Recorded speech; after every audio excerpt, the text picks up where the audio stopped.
Welcome divers, and in an exceptionally way, welcome to non-divers as well.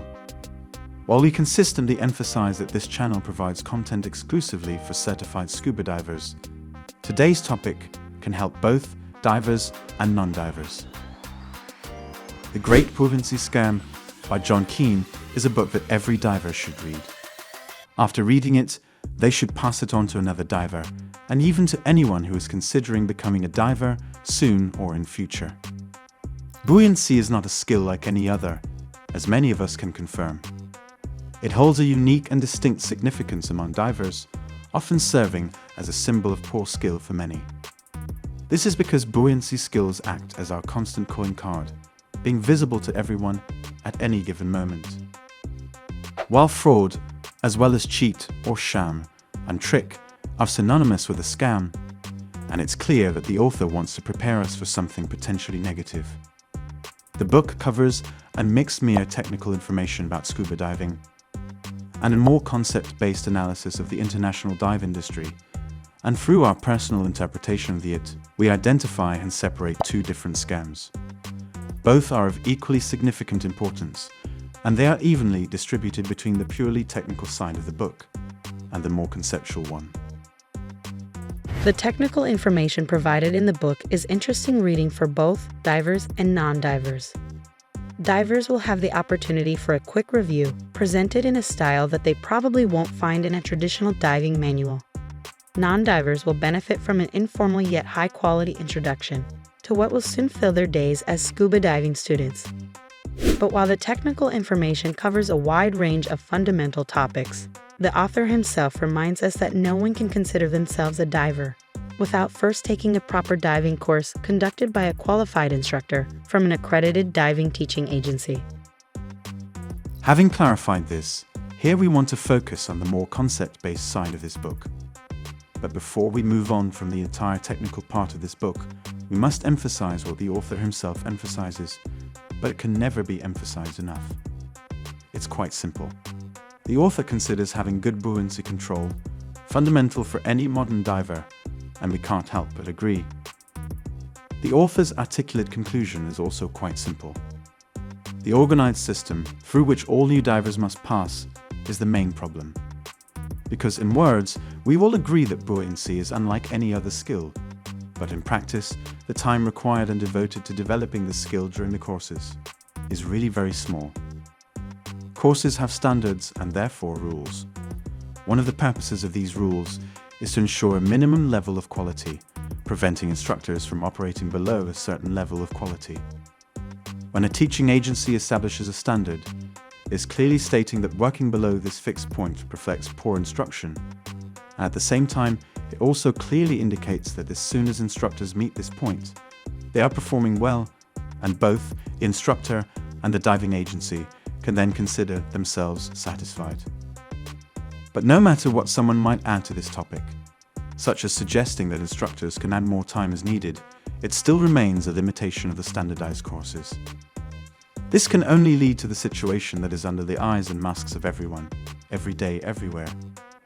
The divers who are able to manage their buoyancy, as expected by a modern diver, are the minority. And of course, inadequate training in such an important skill can easily lead to stress, fears, and various types of technical limitations, with all the related consequence on fun, adventure, and entire diving careers. This is a scam. Now, as mentioned, let's move on to the more conceptual part of the book, making use of the author's analysis of the international dive industry, and let's also highlight the second scam.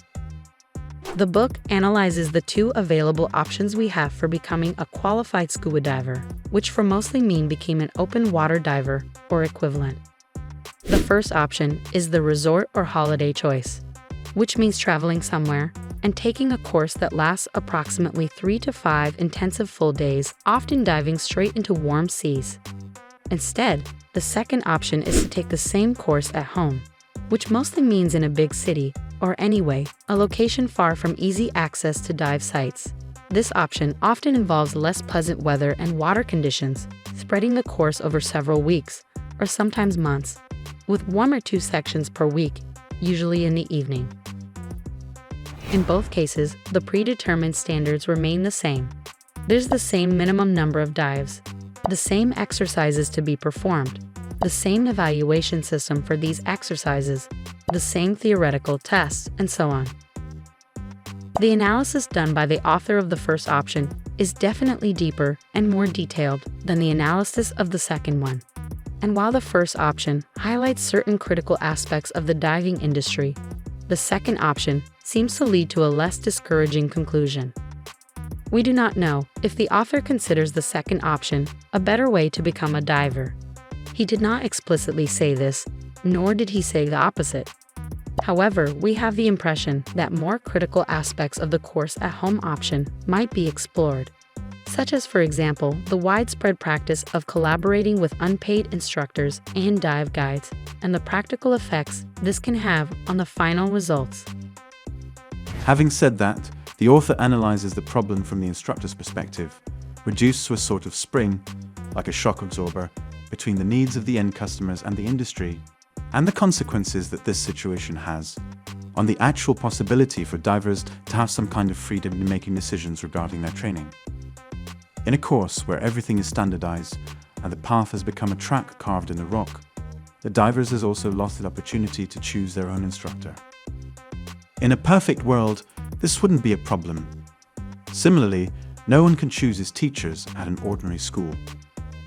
But in a world that clearly revolves around the relationship between supply and demand, with the clear and obvious intention of deriving substantial economic advantage from it, it is more than legitimate to raise some questions. This is the second scam we have identified in the book, and we believe is the main goal of the author. Not only identify a general problem, but instead underline specific problems from which a diver can start to think and look for solutions. From one side, the only one industry representative that has a direct contact with the customer, the instructor, it is used as a figurine that can be pretending changed as needed, pretending that the final result will not change. And from the other side, the customer, the new diver, which is without choices. That being said, we think that an analysis of how the instructors get qualified would help to understand the root of the problem, as well as we wonder if even divers bear some responsibility.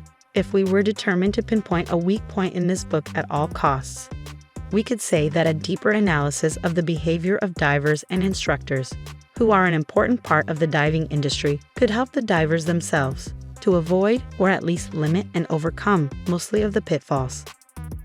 Of course, not everything in the diving industry is bad, and mostly of us would never have discovered the underwater world without its invaluable contributions. However, the fact remains that all of this has led to the present situation, which we believe is far from being perfect. And regarding the imperfect present situation, the author himself warns any divers, present or future, clearly stating, "It will not happen." What will not happen? Whether one likes it or not, the situation will not change and will not become better. The industry, and please let us also mention the divers themselves, are not very interested in changing this situation. A general solution is probably not adoptable, and what probably would happen are patchy solutions, where each diver must find a way to navigate it.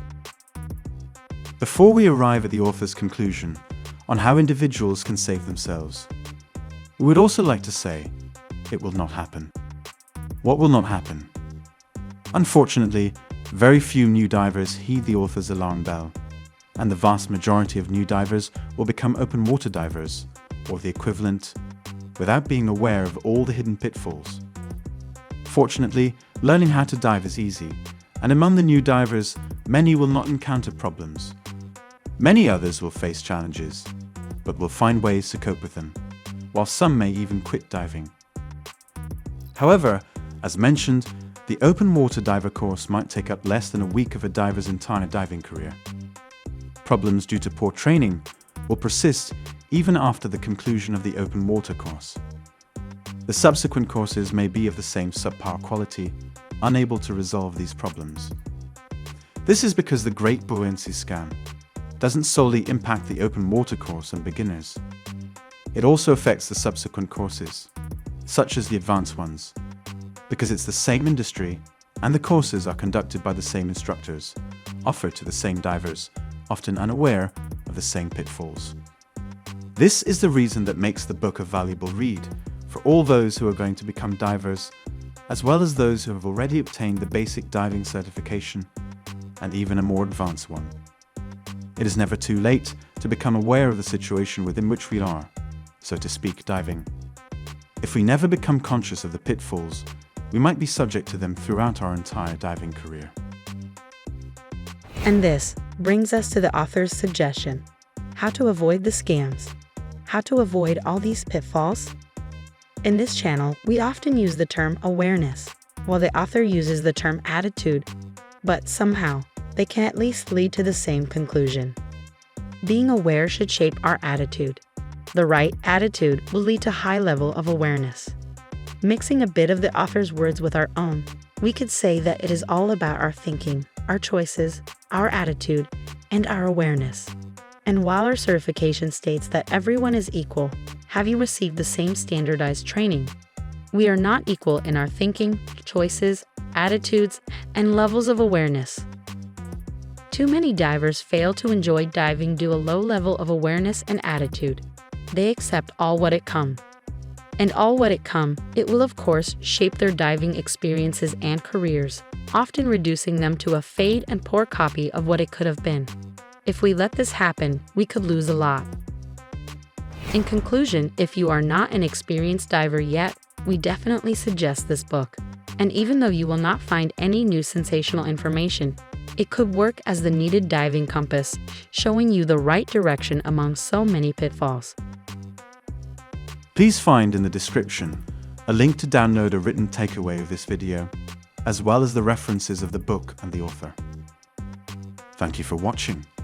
Remember that by clicking on the bell and by subscribing, you will be informed about new videos, while by sharing and giving a like to this video, you will help to spread greater awareness among divers.